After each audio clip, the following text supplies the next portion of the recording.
Why Singapore? A changing city for a changing life.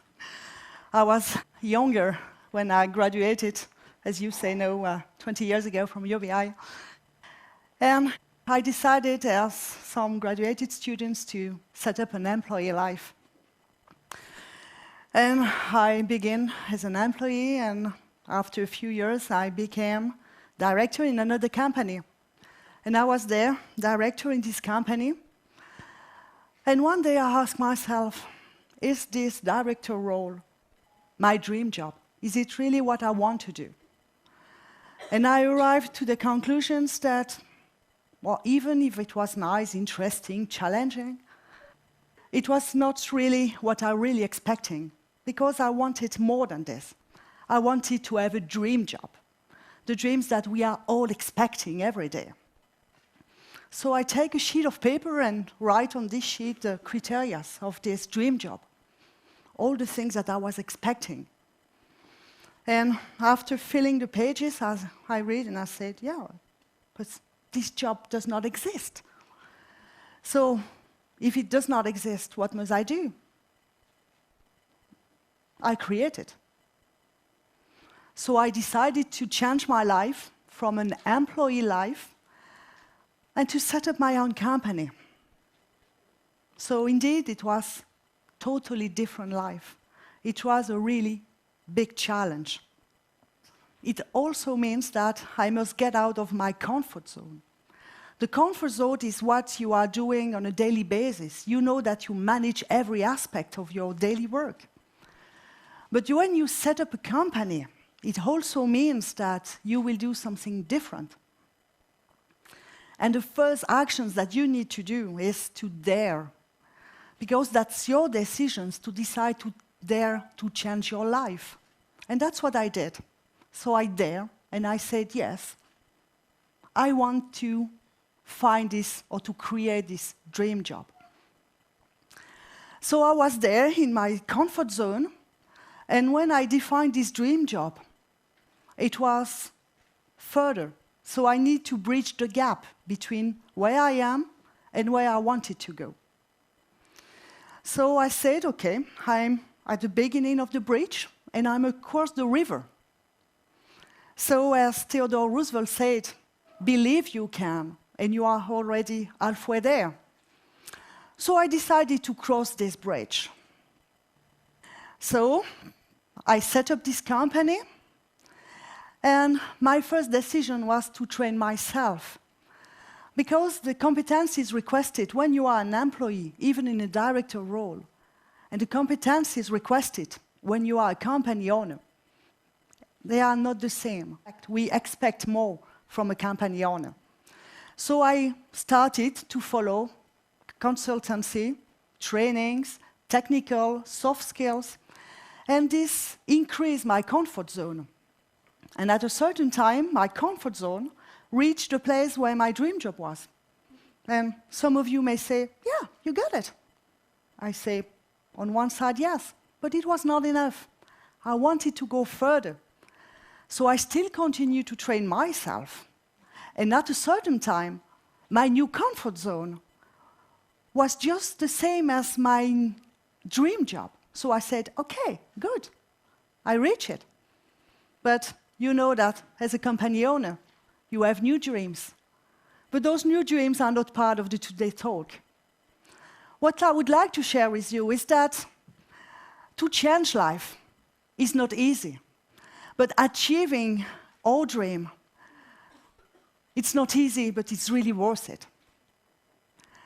And if you want sometime reach your dream, you need to cross this bridge. So I would like to share with you the steps that I need to cover in order to change this life. And the first thing is to be prepared. I do not wake up one morning and say, oh, okay, I will set up a company. No. It was a certain preparations. Even if in my case, from the decisions to the setup of a company, it was quite fast. It takes about 3 months. Because I think that the idea was already somewhere there. But it's right that as any company owner, I wrote a business plan. And I put in the document, the priorities. What I wanted to achieve, where I want to go. What was my commercial directions, my processes, all these funny things that you put in a business plan. It's a bit like when you are in your car.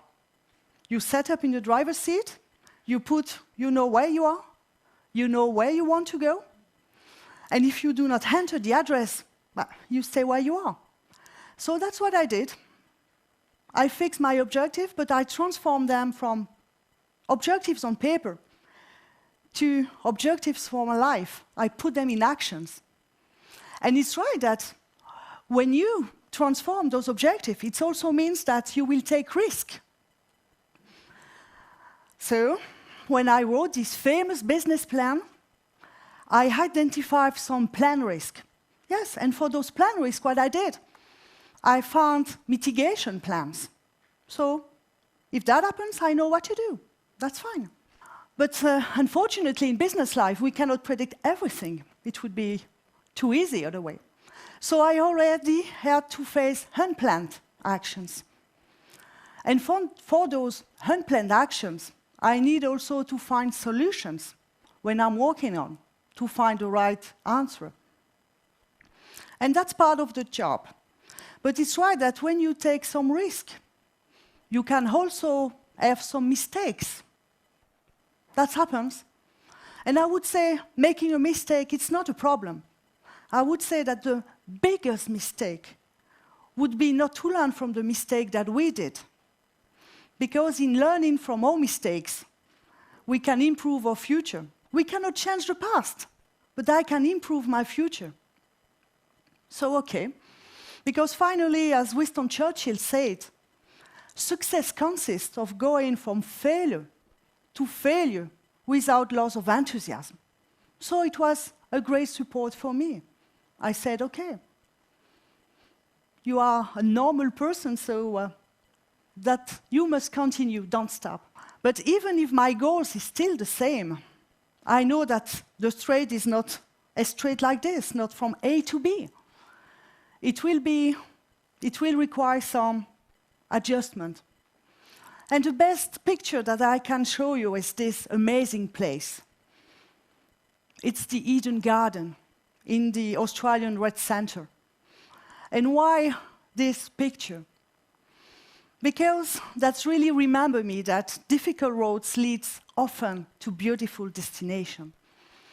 This is an amazing place in the middle of nowhere. You are just in the middle of the desert, and after hours of walk in a rocky place, you find this beautiful Eden. So yes, keep in mind your goals, and you will forget the difficulty of the past. And I say also one important thing is that keep in mind and celebrate each goal that you reach. Don't wait to have 10 goals. When you reach one, you say, okay, I'm on the first step. I start to the second one. And also it will help you to be confident in yourself. Because as a company owner, you are the persons who will take the decisions where you want to go.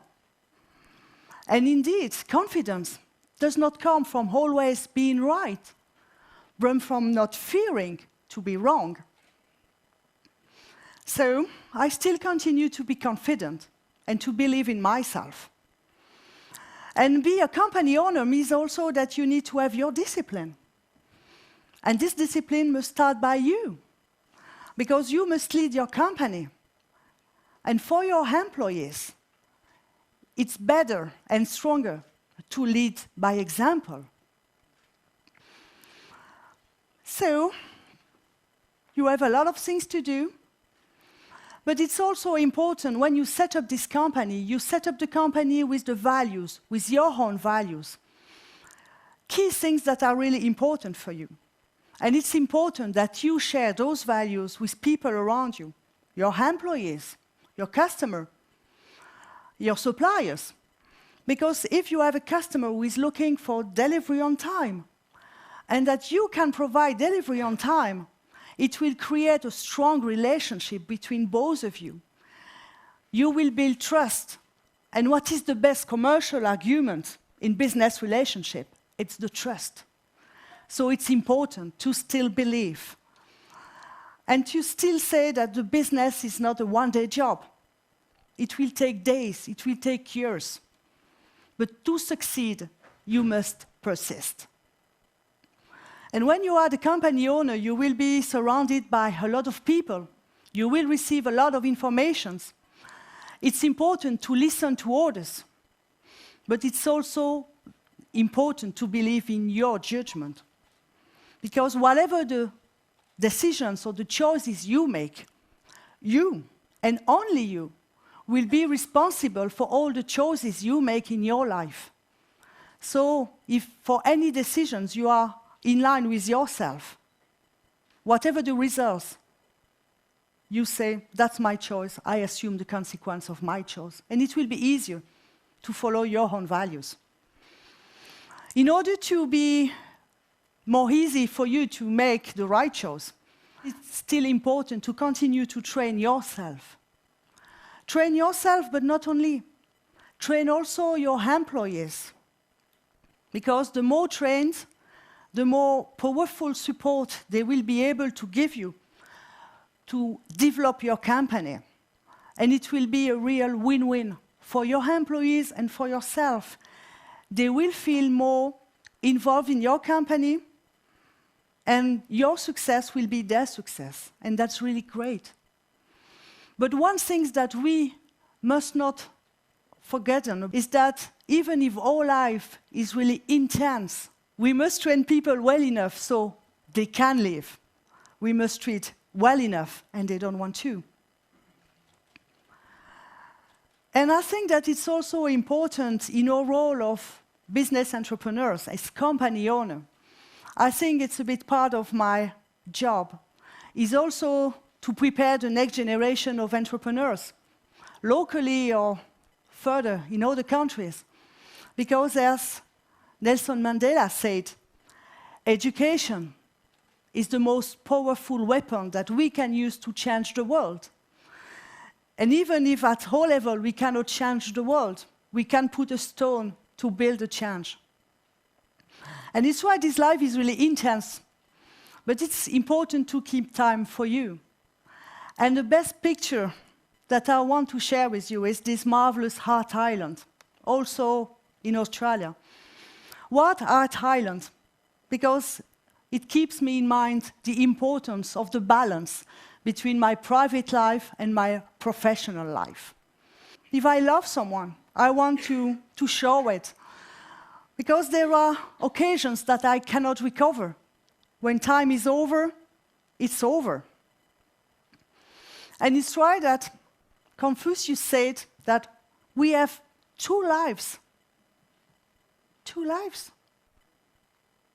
Yes, we have all two lives. But the second one starts when we remember that we have only one. So it's important to do the right choice. I did the right choice for me, to left a comfortable employee life, to set up a company, to face a new challenge, and this changed my life. And if some of you are asking, what can I do to change my life? I would like to share with you 3 more messages. The first one is, love what you do. You spend a lot of time at work or at school, depending if you are still at university. But anyway, it's important to love what we do because time flies. We don't see all the time that we spend there. The second thing, ma'am, would be to say, be yourself, be in line with your values. Because whatever the decisions you take, it will be in line with your core values. And last but not least, start now. Because if you wait the perfect conditions, they will never happen. And who is the best keeper of your happiness? It's you. So, I have one question for you. What will you do tomorrow to improve your future life? That's my question. And I would like to add that every pro was once an amateur, that every expert was once a beginner. So dream big and start now. Thank you.